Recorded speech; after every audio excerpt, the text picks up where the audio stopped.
Welcome to friends. Today we'll start to see some Rook endgames where basically one side has one extra pawn on the opposite side. So it can be the B pawn, it can be the D pawn, and here very often we have 3 against 3 or 2 against 2.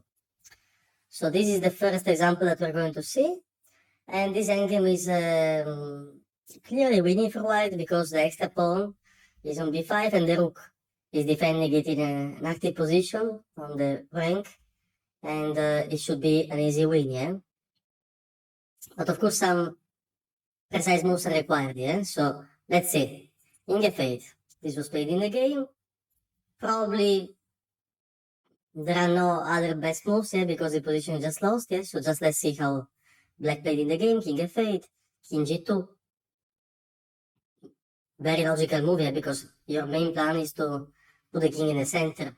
For instance, if you play king f1, maybe it's not winning anymore, yeah? Because king e6, and then he will annoy the rook, and not so easy, yeah, to find squares. Rook f5, king e6, if rook h5, g6, yeah?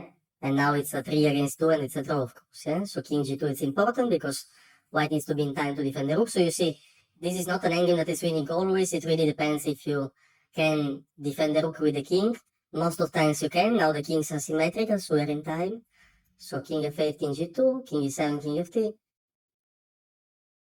Now if king e6, king e4, so black tries to play rook a8 is logical. Yeah? He tries to activate the rook. Alright, king e4, rook a2. Attacking the pawn, so white plays f4, most logical move. And black plays g6. Doesn't matter how black plays for now. It's a lost position. Okay, black is trying to play logical moves at least, yeah? It's the game with Tashik Nair, by the way, played in Grand Swiss in Samarkand, round 10. Rook c5, king d7, and king e5, yeah? Normal move, now black tries to create some counterplay with rook a3, because, of course, probably the pawn will promote, but at least black will take some pawns, yeah? So it's logical approach. Rook c7, king d8, rook takes f7, king c8. Still, white has an extra pawn, and also this pawn is quite dangerous. That's why white played rook g7, so if the rook moves, always rook takes g6, and then also this pawn would be a danger. So what white is doing is very logical. Also what black is doing is very logical, yeah? So check, king e5, rook e3, king f6, absolutely fine, rook e4, king takes g6. And you see, now suddenly the position became a bit different. And this is a topic that we will see very often in this course, is that when you get an endgame like this, for example, then I will come back to this position, yeah? When you get an endgame like this, if it's winning, very likely it will be always winning if you play well, but there will be a moment where you need to make an accurate decision, yeah? And the ability in Rook endgames is really to understand when this critical decision comes, yeah? Because a lot of people just think it's winning, I just play, it's easy win, yeah? But most of the times, I think around 70-80% of times in Rook endgames, if your opponent plays well, there will be a moment where you will have to answer to a challenging question. It can be very challenging, it can be a bit challenging, yeah? But the important is to feel that moment. It's very important, yeah? So we get to this position, rook takes f4, and now white played rook h7. This was a very serious mistake, rook h7. I can understand why white played rook h7. Of course, the idea was to take on h6 with the king, and if check on h4, king g7, yeah? But there was a very easy win, yeah? And how to feel that this is the key moment of the game? You can feel it because you're almost winning, yeah? If you take this pawn, and don't lose this one, it's winning, yeah? So here it's about 1 or 2 moves, and black will resign.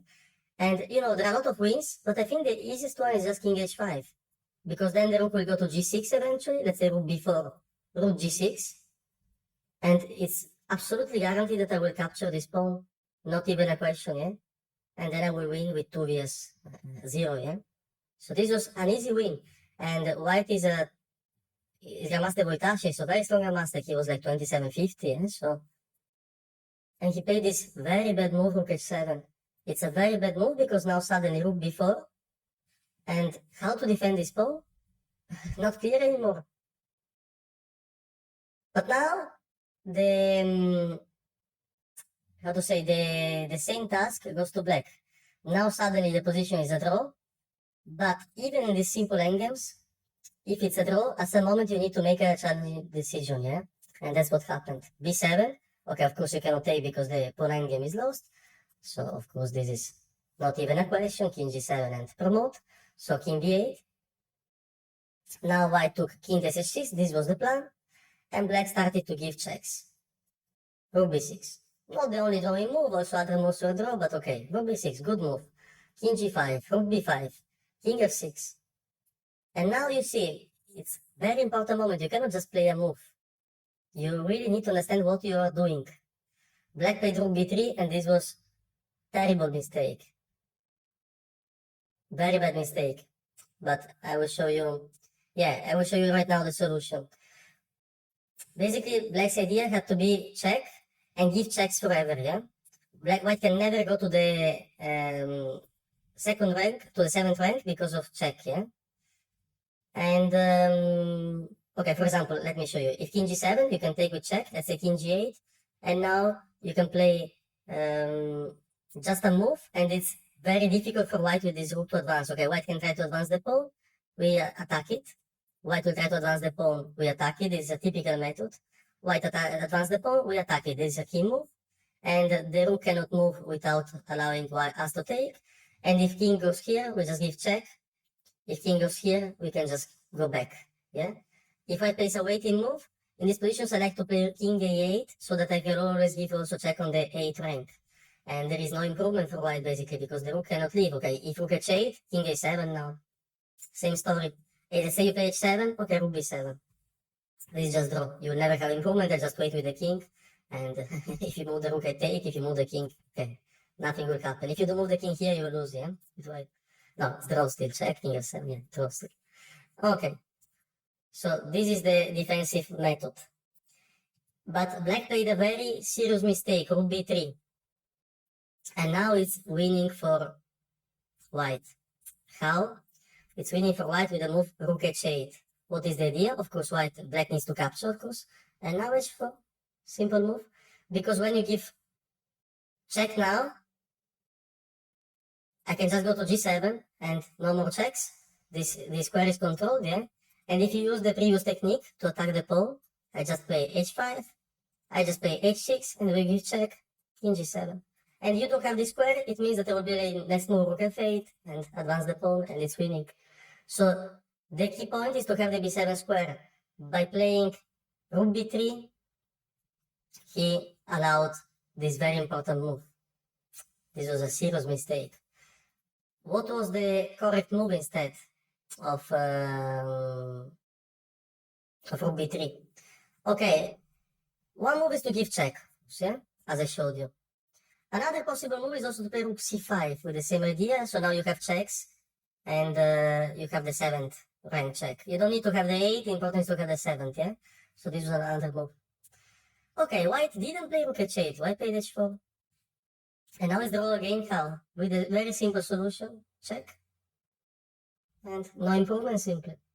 How are you going to play? Let's say you play king e5, you try to go against my rook, okay, check. Let's say you play king d6, check, king c5, and now just rook a6. Good move, rook a6. Why? Because if you push the pawn, I will use the same defense. And now I can play also for stalemate. And if you use the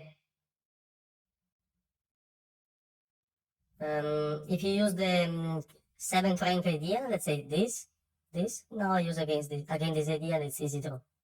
So this was the right solution, rook b6 check. Only move. Instead, black went immediately for rook b4. It was a mistake now, once again, because of rook h8. Yeah? And the main point, once again, I explain you, is that when you will give the key check on the 6th rank, white will go king g7, and you don't have this check because the king is here. This is the key concept, yeah? But white, again, played a mistake, played king e5. King e5, and now rook g4. Okay, I don't know why rook g4, it's also draw, but of course I would give check. Okay, rook g4 was played. king d5, rook f4, king d6, rook g4, and now it's lost, you see? If you play these strange moves like rook g4, it can be lost at some moment. I would continue with the typical defensive idea, to be honest. But let's see what is the point. So white bring the king here and then played h5, and now it's lost. Why? If white plays h5 immediately, then it's draw after check. Doesn't matter where you go, yeah? Let's say you go to f6, and now I go back to my previous ideas. I don't let the rook to move. When you play check, I give check. When you play h6, I play check, yeah? And then check. And when the king goes to the 8, I go back. Yeah? So draw, the rook cannot improve. I hope this drawing setup is very clear to you. But when the rook goes on g4, and with the king on d6, it's all different. All different. Because when you play rook g5, I play king c6. And suddenly you don't have checks. And it's the most unfortunate position for the rook. With the rook on f5, it would be still draw with rook f6, yeah? So black really played the most unfortunate move here, rook g4. This was the final blunder. It was so bad, yeah? So you could play every move. Rook b4, just draw, yeah? Rook g4, final blunder, yeah? And h5, check. And now, no chance. The rook activated, and what you want to do here? Then it's easy win for white, of course. So you see, it's a game with a lot of mistakes, and I think it came out, probably they were in Zeitnot, you know, it was like round 10, it was move 60, okay, what you wish, yeah, but still, for example, here, it's very bad technique not to play king h5, I believe, because this is quite straightforward win without any issue. I think the main problem was that both of the players were not familiar with this drawing setup. We're not so familiar, yeah? That you attack the pawn, basically. So you give check. And then you attack the pawn instead of... They were not familiar with these ideas, because you see, twice, white had the winning move, rook h8, understanding that he takes the b7 square, then it's winning, because black won't have the key square, the key check on the 7th rank. And both times white didn't do this, yeah? So this is a very important topic, I believe, to know. Now, you should be familiar with it. Thanks for watching, and see you in the next example.